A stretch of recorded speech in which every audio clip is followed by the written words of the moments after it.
Had a really productive leg day today. Started off with some seated jumps.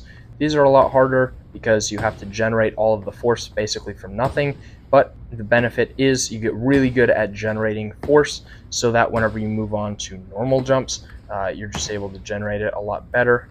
Then similar thing with trap bar deadlifts, you just have extra weight, so you're having to create more force just to get off the ground. Next, moving on to RDLs. I did 325 today, felt pretty solid. Bar was moving pretty quick, felt good about the form. I got 8 reps on the first one. I use what's called the double progression model, so whenever I hit the top end of the target rep range, I know I can move up in weight, and so I hit 8 this time. This was my first time hitting 8. I'm actually going to do 335 next workout, but second set I got 325 for 5. Felt really solid about the form. Yeah, technique was good. Bar moved well. Had a good amount of effort this set. Didn't take it to failure, but it was getting pretty close. So I'm going to stay at 325 for my second set next time.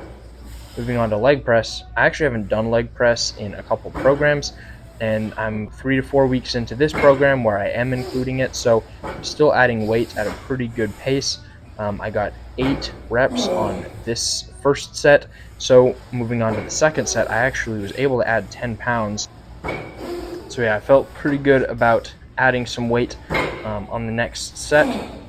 And yeah, so started off with 500. This immediately felt really heavy.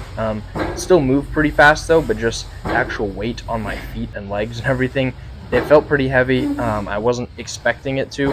Honestly, just haven't moved this weight in a while. But I still got 8 with it. Still moved decently quick, even by like the 7th and 8th reps, even though it felt pretty heavy. So yeah, next time I'll go up and weight again. Also, notice how the pad was just floating. I try to do leg extensions with a lot of intent and just try to accelerate the pad as fast as possible. This is going to translate some into my jumps. I'm doing single leg extensions here. I maxed out the machine with both legs and I was able to get 14 or 15 reps with the whole stack. So on one of my leg days, I'm switching over to single leg extensions. I've been really liking these, but they are brutal. They're very painful, but I feel like I'm still able to push through the pain and keep getting more reps, even though I just feel like they start to burn so much sooner than normal leg extensions. But really like these. I'm glad I added them into the program, and I definitely feel like I'm getting stronger one leg at a time, so I hope that will translate over to other athletic things like jumping and sprinting and just stuff like that. But yeah, I'd highly recommend these. Finishing off the hamstrings with some seated hamstring curls. These have been great. I've been progressing at them well, pushing them very close to failure. The thing about these is just based on the strength curve, you're able to still grind out some partials even if you can't hit it as solidly. If you can tell, I'm getting to the bottom with quite a bit of force, but then as the rep goes on, you can see that my rep speed slows down and I just don't have quite as much force at the end.